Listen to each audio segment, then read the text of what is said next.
Hi everyone, welcome back. For those of you who may not know me, maybe joining us for the first time, my name is John Hansen, and this is part 3, evening 3 now, of my reading through Charles Dickens' A Christmas Carol.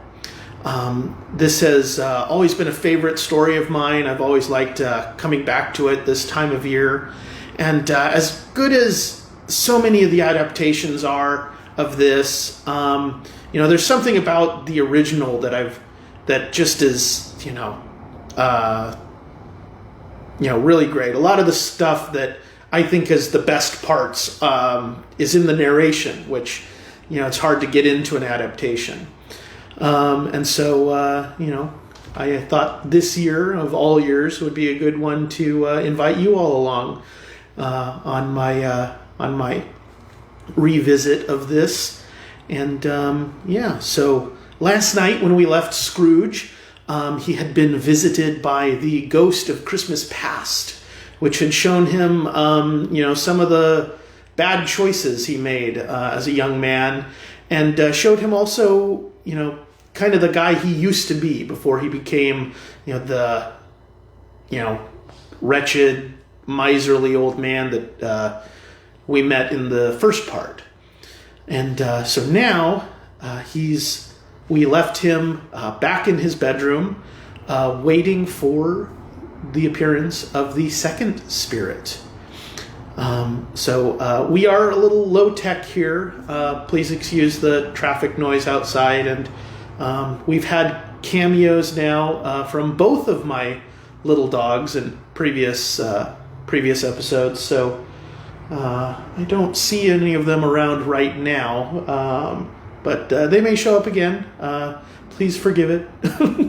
And this is just for fun, but I did throw up my Venmo and PayPal information just in case you wanted to leave a tip. Please don't feel obligated to do so. I know everyone's kind of hurting right now. That was just, I don't know. I see other people do it and thought, I'll do it too. I guess we'll get started. If you're just joining us, again, my name is John Hansen, and this is evening 3 of me reading Charles Dickens' A Christmas Carol. And let's get into it.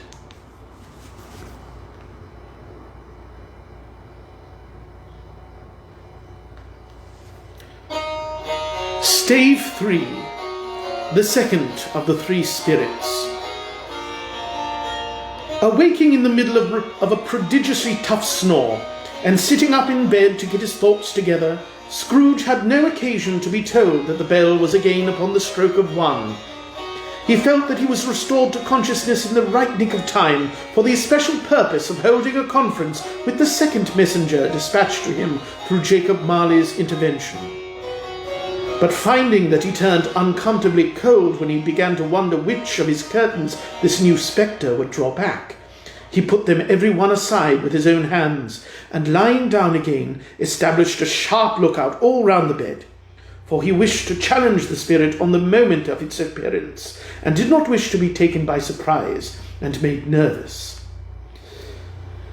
Gentlemen of the free and easy sort, who plume themselves on being acquainted with a move or two, and being usually equal to the time of day, express the wide range of their capacity for adventure by observing that they are good for anything from pitch and toss to manslaughter, between which opposite extremes, no doubt, there lies a tolerably wide and comprehensive range of subjects. Without venturing for Scrooge quite as hardly as this, I don't mind calling on you to believe that he was ready for a good broad field of strange appearances, and that nothing between a baby and a rhinoceros would have astonished him very much. Now, being prepared for almost anything, he was not by any means prepared for nothing. And, consequently, when the bell struck 1 and no shape appeared, he was taken with a violent fit of trembling. 5 minutes, 10 minutes, a quarter of an hour went by, yet nothing came. All this time he lay upon his bed, the very core and centre of a blaze of ruddy light, which streamed upon it when the clock proclaimed the hour, and which, being only light, was more alarming than a dozen ghosts, as he was powerless to make out what it meant, or would be at, and was sometimes apprehensive that he might be at that very moment an interesting case of spontaneous combustion, without having the consolation of knowing it. At last, however, he began to think, as you or I would have thought at first, for it is always the person not in the predicament who knows what ought to have been done in it, and would unquestionably have done it too. At last, I say, he began to think that the source and secret of this ghostly light might be in the adjoining room, from whence, on further tracing it, it seemed to shine. This idea taking full possession of his mind, he got up softly and shuffled in his slippers to the door. The moment Scrooge's hand was on the lock, a strange voice called him by his name and bade him enter. He obeyed. It was his own room. There was no doubt about that. But it had undergone a surprising transformation. The walls and ceiling were so hung with living green that it looked a perfect grove, from every part of which bright gleaming berries glistened. The crisp leaves of holly, mistletoe, and ivy reflected back the light, as if so many little mirrors had been scattered there.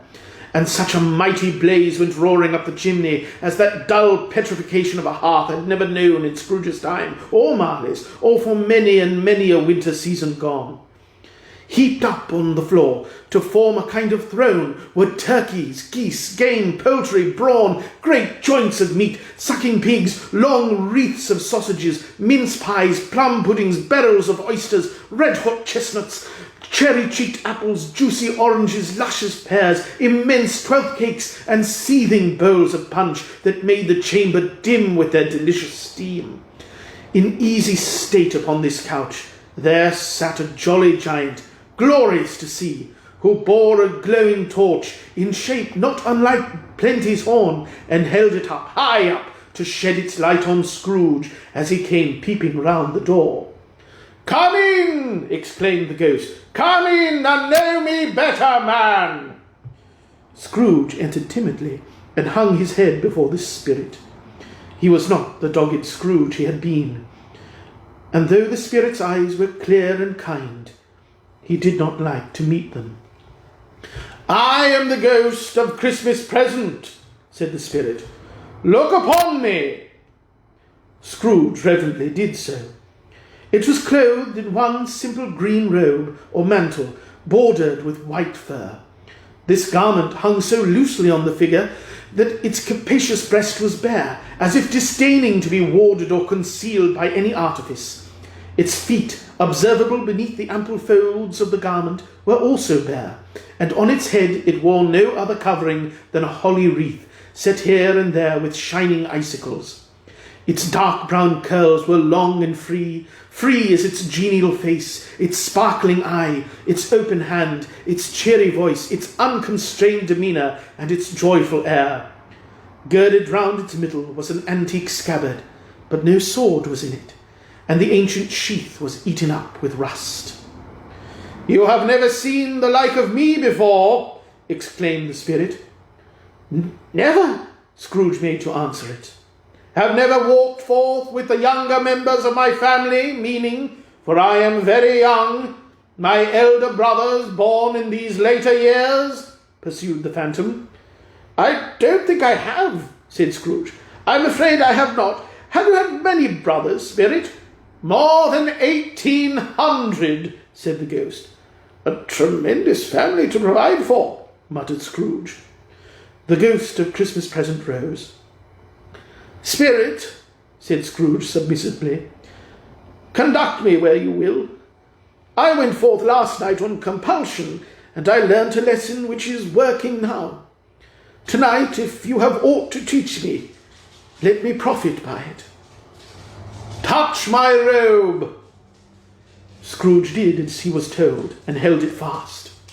Holly, mistletoe, red berries, ivy, turkeys, geese, game, poultry, brawn, meat, pigs, sausages, oysters, pies, puddings, fruit, and punch all vanished instantly.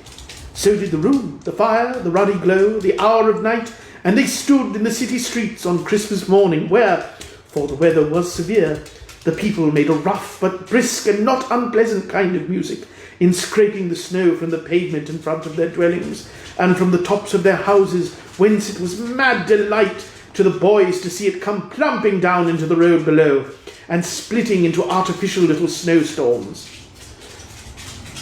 The house fronts looked black enough, and the windows blacker, contrasting with the smooth white sheet of snow upon the roofs, and with the dirtier snow upon the ground, which last deposit had been ploughed up in deep furrows by the heavy wheels of carts and wagons, furrows that crossed and recrossed each other hundreds of times where the great streets branched off and made intricate channels hard to trace in the thick yellow mud and icy water. The sky was gloomy, and the shortest streets were choked up with a dingy mist, half thawed, half frozen, whose heavier particles descended in a shower of sooty atoms, as if all the chimneys in Great Britain had, by one consent, caught fire, and were blazing away to their dear hearts' content. There was nothing very cheerful in the climate or the town, and yet was there an air of cheerfulness abroad that the clearest summer air and brightest summer sun might have endeavoured to diffuse in vain. For the people who were shovelling away on the housetops were jovial and full of glee, calling out to one another from the parapets, and now and then exchanging a facetious snowball, better-natured missile far than many a wordy jest, laughing heartily if it went right, and not less heartily if it went wrong. The poulterers' shops were still half open, and the fruiterers were radiant in their glory. There were great round pot-bellied baskets of chestnuts, shaped like the whiskers of jolly old gentlemen, lolling at the doors and tumbling out into the street in their apoplectic opulence. There were ruddy, brown-faced, broad-girthed Spanish onions, shining in the fatness of their growth like Spanish friars, and winking from their shelves in wanton slyness at the girls as they went by, and glancing demurely at the hung-up mistletoe. There were pears and apples, clustered high in blooming pyramids. There were bunches of grapes, made in the shopkeeper's benevolence to dangle from conspicuous hooks, that people's mouths might water gratis as they passed. There were piles of filberts, mossy and brown, recalling in their fragrance ancient walks among the woods and pleasant shufflings ankle-deep through the withered leaves. There were Norfolk biffins, squat and swarthy, setting off the yellow of the oranges and lemons, and, in the great compactness of their juicy persons, urgently entreating and beseeching to be carried home in paper bags and eaten after dinner. The very gold and silver fish, set forth among these choice fruits in a bowl, though members of a dull and stagnant-blooded race, appeared to know that there was something going on, and to a fish went gasping round and round their little world in slow and passionless excitement.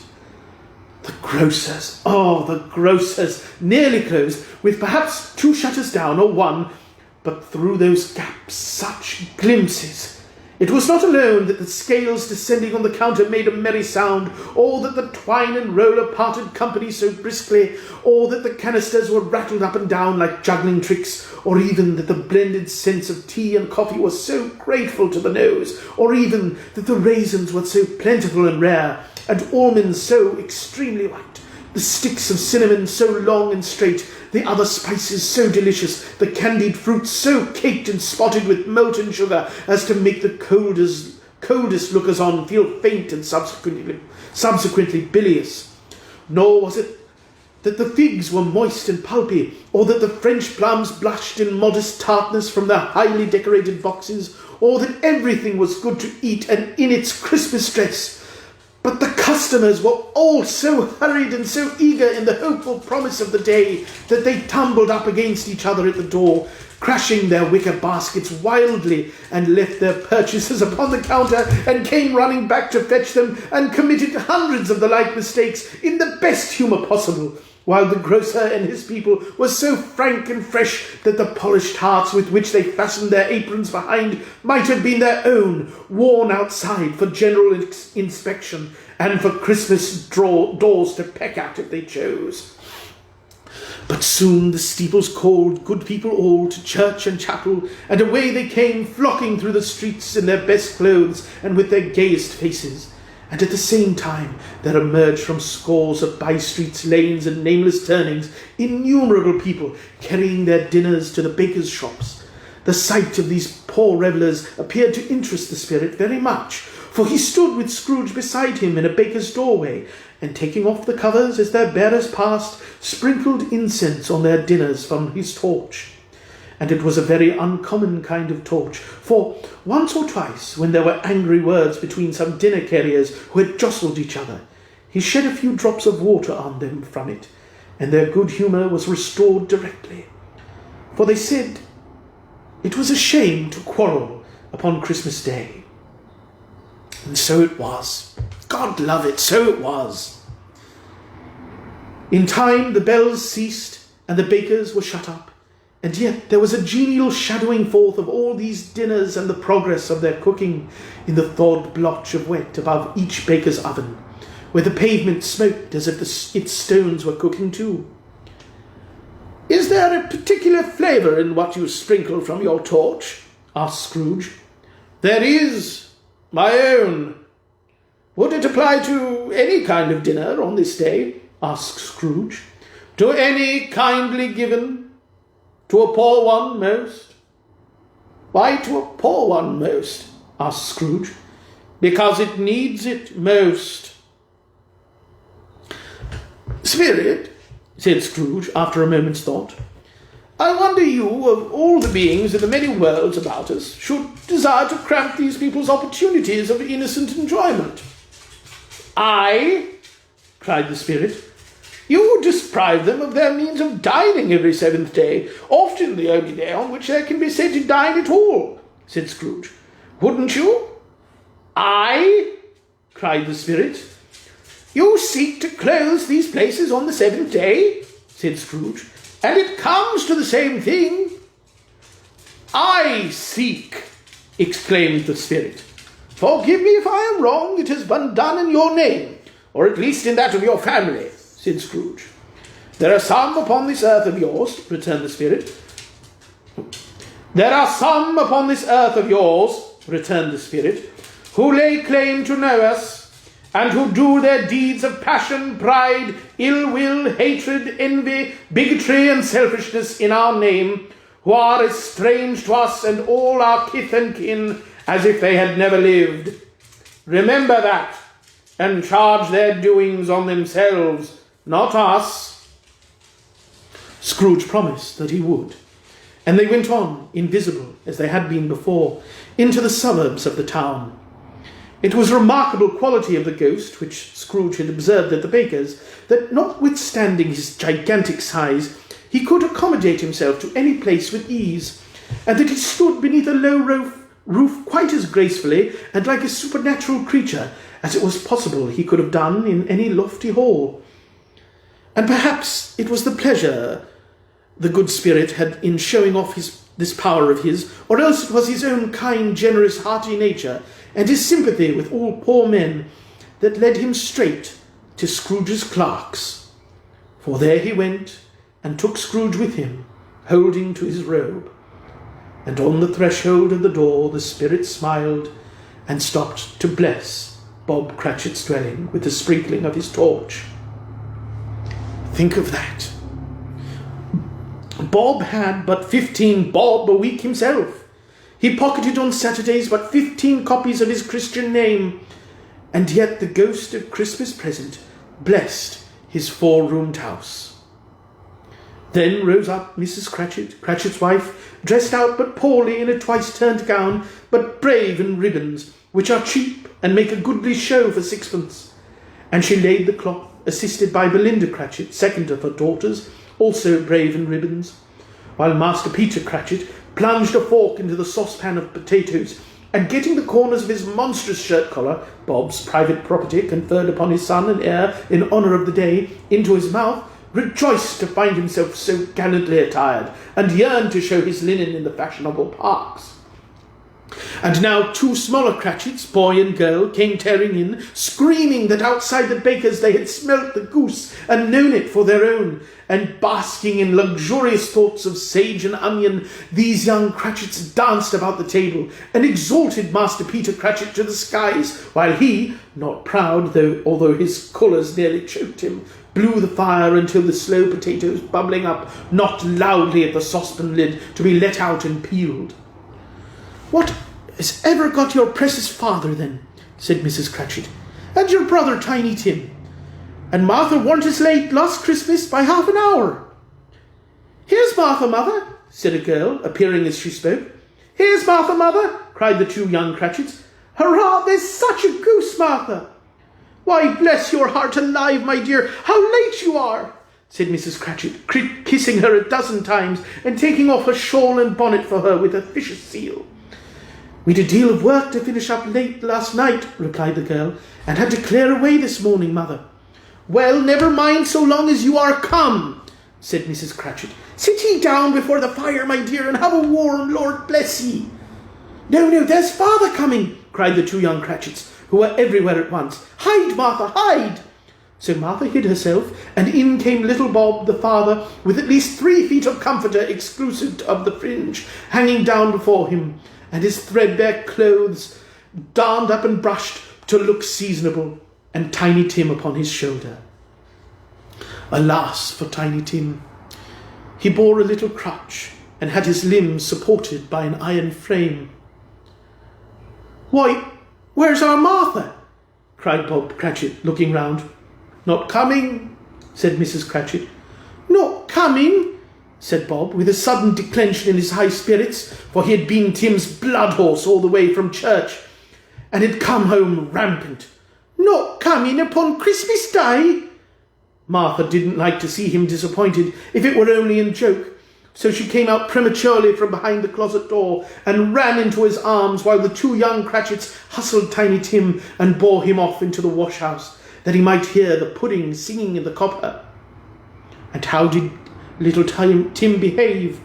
asked Mrs. Cratchit, when she had rallied Bob on his credulity, and Bob had hugged his daughter to his heart's content. "As good as gold," said Bob, "and better.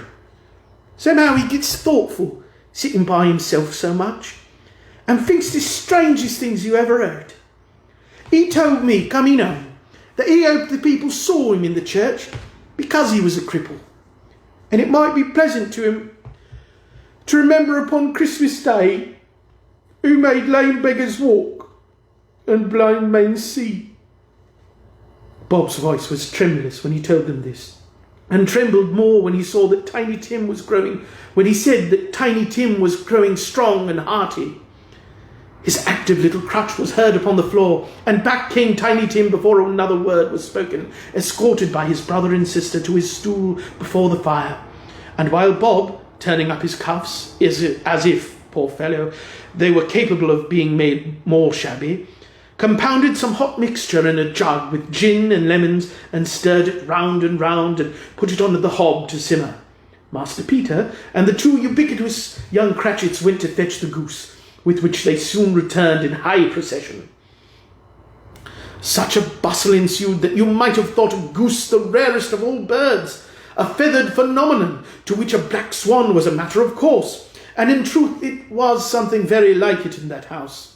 Mrs. Cratchit made the gravy, ready beforehand in a little saucepan, hissing hot. Master Peter mashed the potatoes with incredible vigour. Miss Belinda sweetened up the applesauce. Martha dusted the hot plates. Bob took Tiny Tim beside him into a tiny corner at the table. The 2 young Cratchits set chairs for everybody, not forgetting themselves, and mounting guard upon their posts, crammed spoons into their mouths, lest they should shriek for goose before their turn came to be helped. At last the dishes were set on, and grace was said. It was succeeded by a breathless pause, as Mrs. Cratchit, looking slowly all along the carving knife, prepared to plunge it in the breast. But when she did, and when the long-expected gush of stuffing issued forth, one murmur of delight arose all round the board, and even Tiny Tim, excited by the 2 young Cratchits, beat on the table with the handle of his knife, and feebly cried, "Hurrah!" There never was such a goose. Bob said he didn't believe there ever was such a goose cooked. Its tenderness and flavour, size and cheapness were the themes of universal admiration.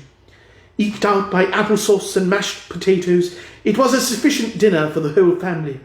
Indeed, as Mrs. Cratchit said with great delight, surveying one small atom of a bone upon the dish, they hadn't ate it all at last. Yet everyone had had enough, and the youngest Cratchits in particular were steeped in sage and onion to the eyebrows. But now, the plates being changed by Miss Belinda, Mrs. Cratchit left the room alone, too nervous to bear witnesses, to take the pudding up and bring it in. Suppose it should not be done enough? Suppose it should break in turning out? Suppose somebody should got over the wall of the backyard and stolen it while they were merry with the goose? A supposition at which the two young Cratchits became livid. All sorts of horrors were supposed. Hello! A great deal of steam. The pudding goes out of the copper. A smell like a washing day. That was the cloth. A smell like an eating house and a pastry cook's next door to each other, with a laundress's next door to that. That was the pudding. In half a minute, Mrs. Cratchit entered, flushed but smiling proudly, with the pudding like a speckled cannonball, so hard and firm, blazing in half a quartern of ignited brandy, and bedight with Christmas holly stuck into the top. Oh, a wonderful pudding, Bob Cratchit said, and calmly too, that he regarded it as the greatest success achieved by Mrs. Cratchit since their marriage. Mrs. Cratchit said that now the weight was off her mind, she would confess that she had her doubts about the quantity of flour. Everybody had something to say about it, but nobody said or thought it was at all a small pudding for a large family. It would have been flat heresy to do so. Any Cratchit would have blushed to hint at such a thing. At last the dinner was all done, the cloth was cleared, the hearth swept, and the fire made up.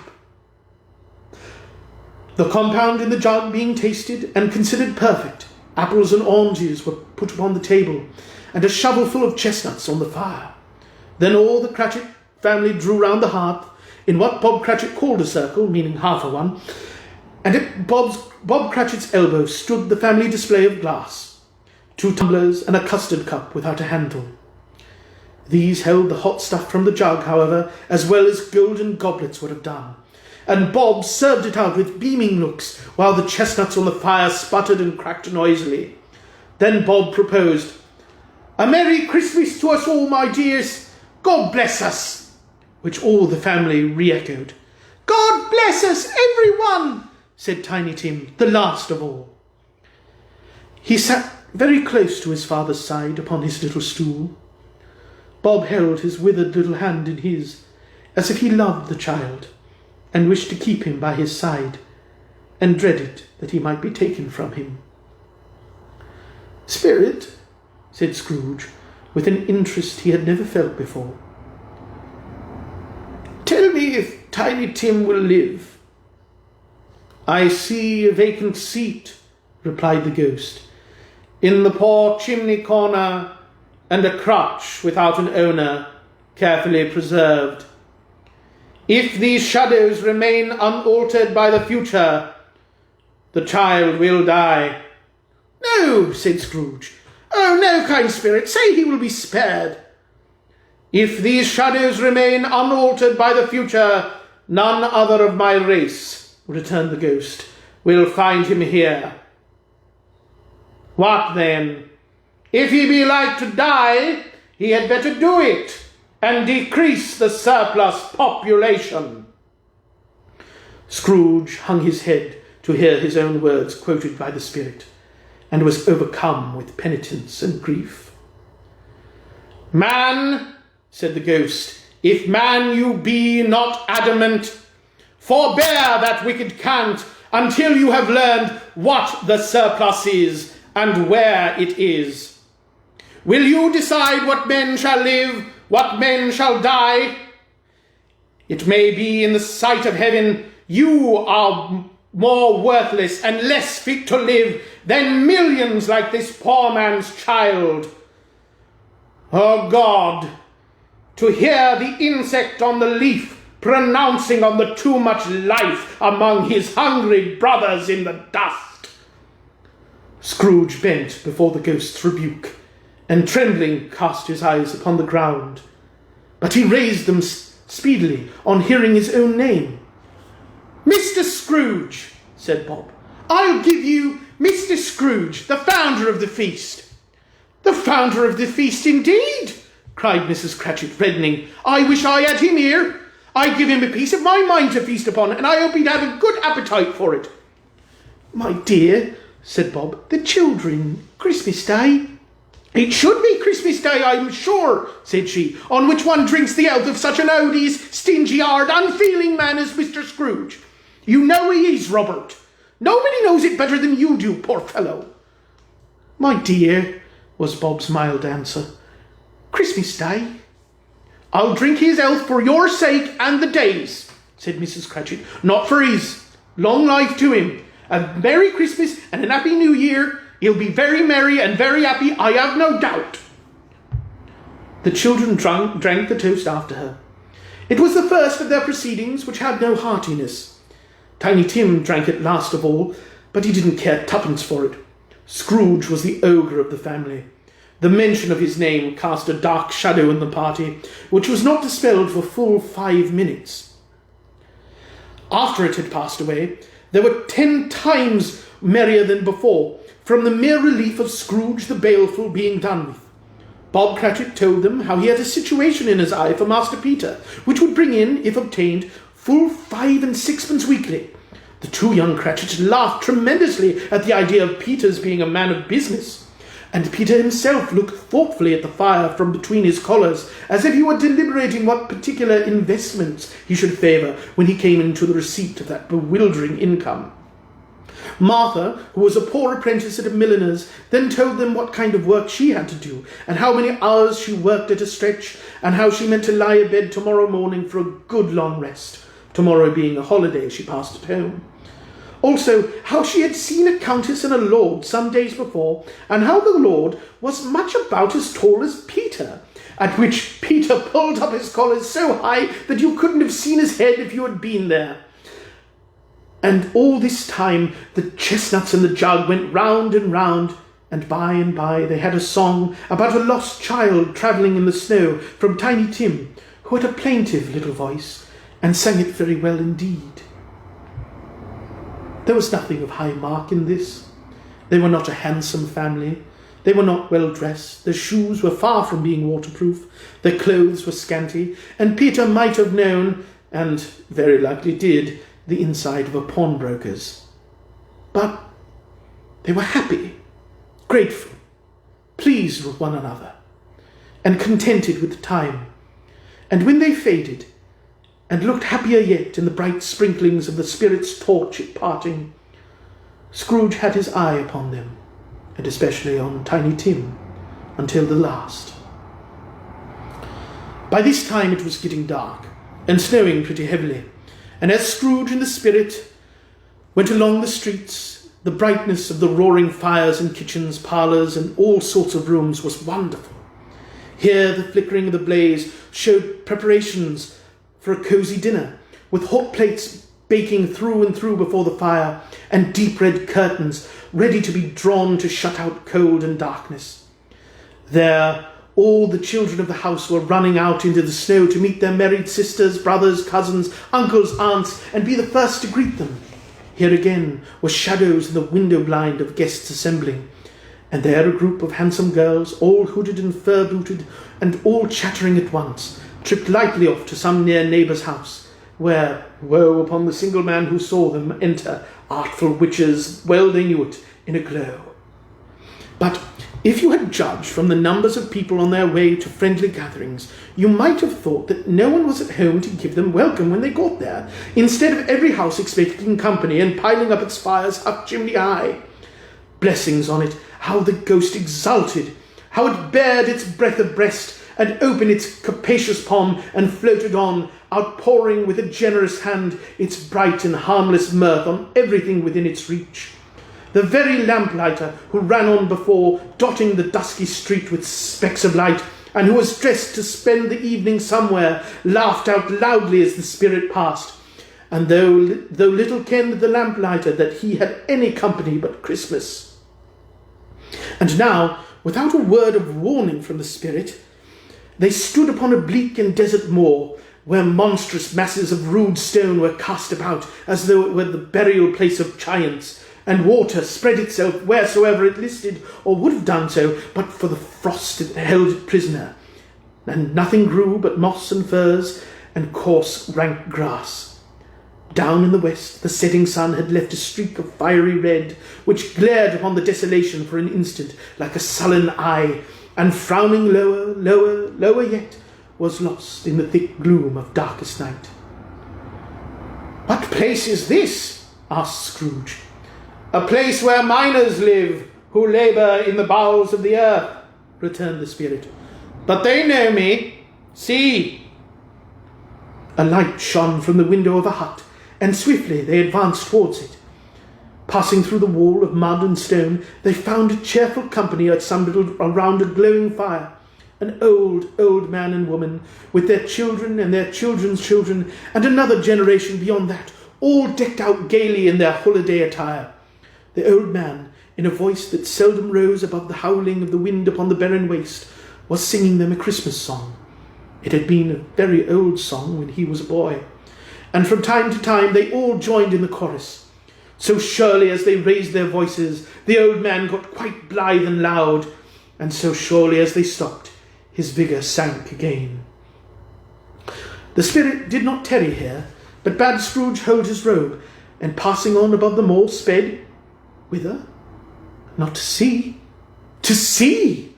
To Scrooge's horror, looking back, he saw the last of the land, a frightful range of rocks behind them, and his ears were deafened by the thundering of water as it rolled and roared and raged among the dreadful caverns it had worn and fiercely tried to undermine the earth.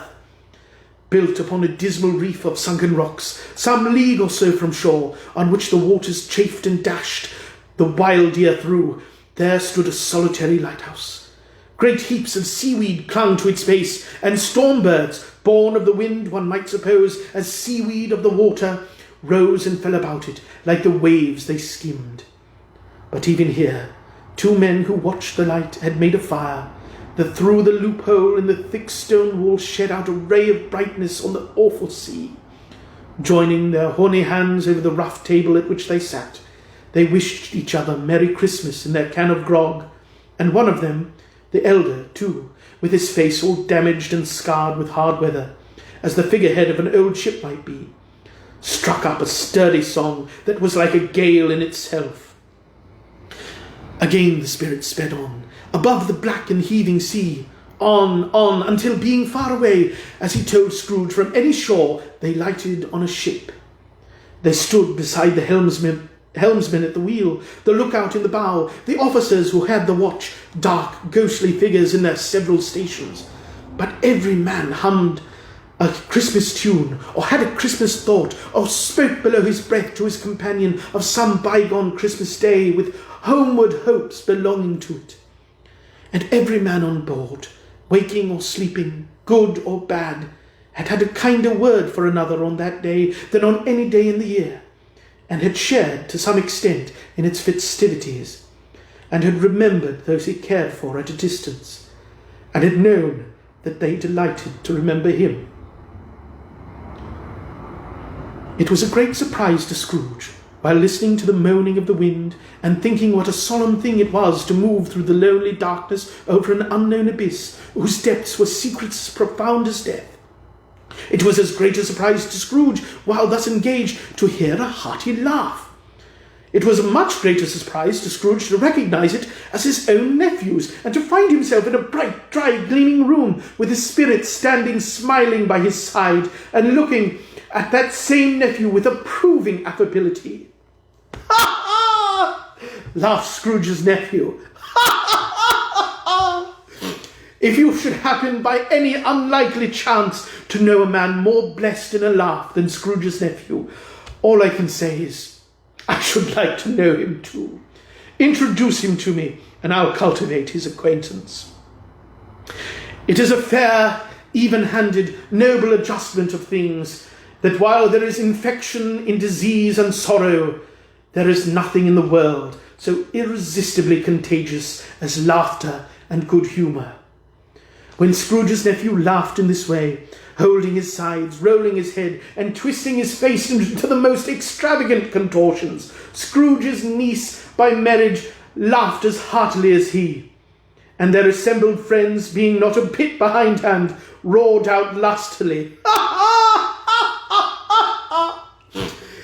"He said that Christmas was a humbug, as I live!" cried Scrooge's nephew. "He believed it too." "More shame for him, Fred," said Scrooge's niece indignantly. "Bless these women. They never do anything by halves. They are always in earnest." She was very pretty, exceedingly pretty, with a dimpled, surprised-looking capital face, a ripe little mouth that seemed made to be kissed, as no doubt it was. All kinds of good little dots about her chin that melted into one another when she laughed, and the sunniest pair of eyes you ever saw in any little creature's head. Altogether, she was what you would have called provoking, you know, but satisfactory, too. Oh, perfectly satisfactory. "He's a comical old fellow," said Scrooge's nephew. "That's the truth, and not so pleasant as he might be. However, his offences carry their own punishment, and I've nothing to say against him." "I'm sure he is very rich, Fred," hinted Scrooge's niece. "At least you always tell me so." "What of that, my dear?" said Scrooge's nephew. "His wealth is of no use to him. He don't do any good with it. He don't make himself comfortable with it. He hasn't the satisfaction of thinking that he's ever going to benefit us with it." "I have no patience with him," observed Scrooge's niece. Scrooge's niece's sisters and all the other ladies expressed the same opinion. "Oh, I have," said Scrooge's nephew. "I am sorry for him. I couldn't be angry with him if I tried." "Who suffers by his ill whims?" "Himself, always. Here, he takes it into his head to dislike us, and he won't come to dine with us. What's the consequence? He don't lose much of a dinner." "Indeed, I think he loses a very good dinner," interrupted Scrooge's niece. Everybody else said the same, and they must be allowed to have been competent judges because they had just had dinner, and, with the dessert upon the table, were clustered round the fire by lamplight. "Well, I'm very glad to hear it," said Scrooge's nephew, "because I haven't great faith in these young housekeepers. What do you say, Topper?" Topper had clearly got his eye upon one of Scrooge's niece's sisters, for he answered that a bachelor was a wretched outcast who had no right to express an opinion on the subject. Whereat Scrooge's niece's sister, the plump one with the lace tucker, not the one with the roses, blushed. "Do go on, Fred," said Scrooge's niece, clapping her hands. "He never finishes what he begins to say. He is such a ridiculous fellow." Scrooge's nephew revelled in another laugh, and it was impossible to keep the infection off. Though the plump sister tried hard to do it with the aromatic vinegar, his example was unanimously followed. "I was only going to say," said Scrooge's nephew, "that the consequence of his taking a dislike to us and not making merry with us is, as I think, that he loses some pleasant moments, which could do him no harm. I am sure he loses pleasanter companions than he can find in his own thoughts, either in his mouldy old office or his dusty chambers. I mean to give him the same chance every year, whether he likes it or not, for I pity him. He may rail at Christmas till he dies, but he can't help thinking better of it. I defy him if he finds me going there in good temper year after year and saying, 'Uncle Scrooge, how are you?' If it only puts him in the vein to leave his poor clerk £50, that's something. And I think I shook him yesterday." It was their turn to laugh now at the notion of his shaking Scrooge. But being thoroughly good-natured and not much caring what they laughed at, so that they laughed at any rate, he encouraged them in their merriment, and passed the bottle joyously. After tea, they had some music, for they were a musical family, and knew what they were about when they sung a glee or a catch, I can assure you, especially Topper, who could growl away in the bass like a good one, and never swell the large veins in his forehead, or get red in the face over it. Scrooge's niece played well upon the harp, and played among other tunes a simple little air, a mere nothing, you might learn to whistle it in 2 minutes. which had been familiar to the child who fetched Scrooge from the boarding school, as he had been reminded by the ghost of Christmas past. When this strain of music sounded, all the things that ghost had shown him came upon his mind. He softened more and more, and thought that if he could have listened to it often years ago, he might have cultivated the kindnesses of life for which his own happiness with his own hands, without resorting to the sexton's spade that buried Jacob Marley. But they didn't devote the whole evening to music. After a while they played at forfeits, for it is good to be children sometimes, and never better than at Christmas, when its mighty founder was a child himself. Stop! There was first a game at blindman's bluff. Of course there was. And I no more believe Topper was really blind than I believe he had eyes in his boots. My opinion is that it was a done thing between him and Scrooge's nephew, and that the ghost of Christmas present knew it. The way he went after that plump sister in the lace tucker was an outrage on the credulity of human nature, knocking down the fire irons, tumbling over the chairs, bumping against the piano, smothering himself among the curtains. Wherever she went, there went he. He always knew where the plump sister was. He wouldn't catch anybody else. If you had fallen up against him, as some of them did, on purpose, he would have made a feint of endeavouring to seize you, which would have been an affront to your understanding, and would instantly have sidled off in the direction of the plump sister. She often cried out that it wasn't fair, and it really was not. But when at last he caught her, when, in spite of all her silken rustlings and her rapid flutterings past him, he got her into a corner whence there was no escape, then his conduct was most execrable.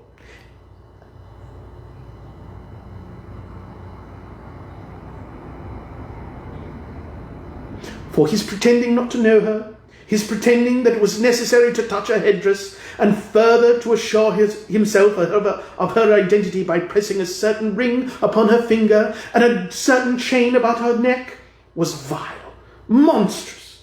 No doubt she told him her opinion of it when, another blind man being in office, they were so very confidential together behind the curtains. Scrooge's niece was not one of the blindman's bluff party, but was made comfortable with a large chair and a footstool in a snug corner, where the ghost and Scrooge were close behind her. But she joined in the forfeits, and loved her love to admiration with all the letters of the alphabet. Likewise, at the game of how, when, and where, she was very great, and to the secret joy of Scrooge's nephew, beat her sisters hollow, though they were sharp girls too, as Topper could have told you. There might have been 20 people there, young and old, but they all played, and so did Scrooge, for wholly forgetting, in the interest he had in what was going on, that his voice made no sound in their ears, he sometimes came out with his guess quite loud, and very often guessed quite right, too. For the sharpest needle, best Whitechapel warranted not to cut in the eye, was not sharper than Scrooge, blunt as he took it in his head to be. The ghost was greatly pleased to find him in this mood, and looked upon him with such favour that he begged like a boy to be allowed to stay until the guests departed. But this, the spirit said, could not be done. "Here is a new game," said Scrooge. "1 half hour, spirit, only one." It was a game called Yes and No, where Scrooge's nephew had to think of something, and the rest must find out what, he only answering to their questions yes or no, as the case was. The brisk fire of questioning to which he was exposed elicited from him that he was thinking of an animal, a live animal, rather a disagreeable animal, a savage animal, an animal that growled and grunted sometimes, and talked sometimes, and lived in London, and walked about the streets, and wasn't made a show of, and wasn't led by anybody, and didn't live in a menagerie, and was never killed in a market, and was not a horse, or an ass, or a cow, or a bull, or a tiger, or a dog, or a pig, or a cat, or a bear. At every fresh question that was put to him, this nephew burst into a fresh roar of laughter, and was so inexpressibly tickled that he was obliged to get up off the sofa and stamp. At last the plump sister, falling into a similar state, cried out, "I have found it out! I know what it is, Fred! I know what it is!" "What is it?" cried Fred. "It's your Uncle Scrooge!" Which it certainly was. Admiration was the universal sentiment, though some objected that the reply to "Is it a bear?" ought to have been yes, inasmuch as an answer in the negative was sufficient to have diverted their thoughts from Mr. Scrooge, supposing they had ever had any tendency that way. "He has given us plenty of merriment, I am sure," said Fred, "and it would be ungrateful not to drink his health. Here is a glass of mulled wine ready to our hand at the moment, and I say, Uncle Scrooge!" "Well, Uncle Scrooge!" they cried. "A Merry Christmas and a Happy New Year to the old man, whatever he is," said Scrooge's nephew. "He wouldn't take it from me, but may he have it nevertheless. Uncle Scrooge!" Uncle Scrooge had imperceptibly become so gay and light of heart that he would have pledged the unconscious company in return and thanked them in an inaudible speech if the ghost had given him time. But the whole scene passed off in the breath of the last word spoken by his nephew, and he and the spirit were again upon their travels. Much they saw, and far they went, and many homes they visited, but always with a happy end. The spirit stood beside sick beds, and they were cheerful. On foreign lands, and they were close at home. By struggling men, and they were patient in their greater hope. By poverty, and it was rich. An almshouse, hospital, and jail. In misery's every refuge, where vain men in his little brief authority had not made fast the door and barred the spirit out, he left his blessing, and taught Scrooge his precepts. It was a long night, if it were only a night. But Scrooge had his doubts of this, because the Christmas holidays appeared to be condensed into the space of time they passed together. It was strange, too, that while the ghost remained unaltered in his outward form, while Scrooge remained unaltered in his outward form, the ghost grew older, clearly older.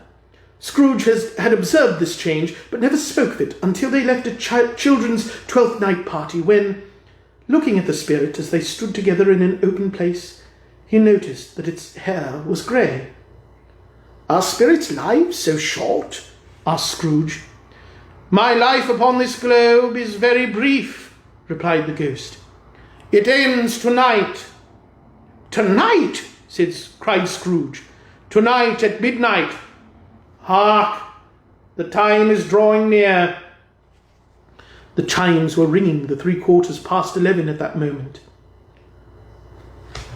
"Forgive me if I am not justified in what I ask," said Scrooge, looking intently at the spirit's robe, "but I see something strange and not belonging to yourself protruding from your skirts. Is it a foot or a claw?" "It might be a claw for the flesh there is upon it," was the spirit's sorrowful reply. "Look here."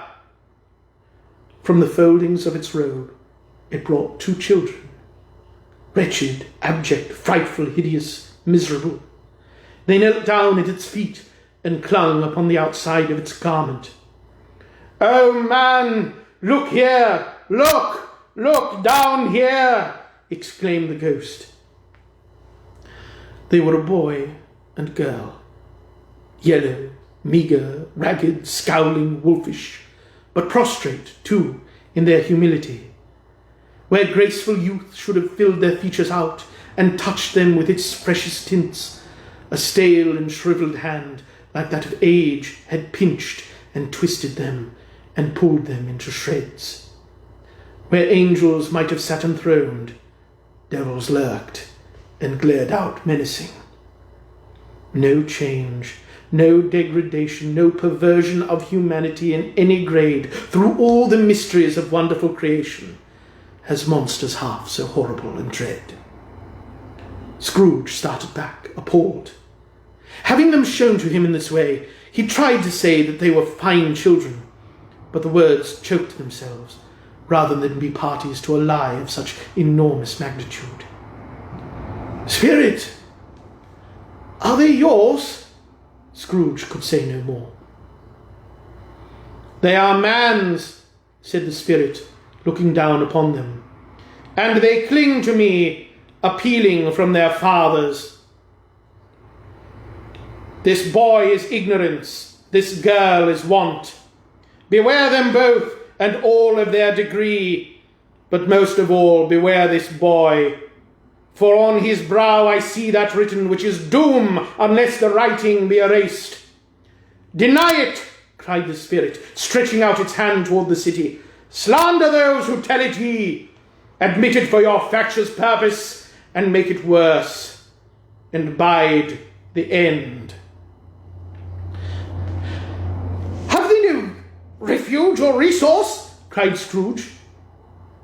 Are there no prisons? Said the spirit, turning on him for the last time with his own words. Are there no workhouses? The bell struck 12. Scrooge looked about him for the ghost, and saw it not. As the last stroke ceased to vibrate, he remembered the prediction of old Jacob Marley, and lifting up his eyes, beheld a solemn phantom, draped and hooded, coming like a mist along the ground towards him.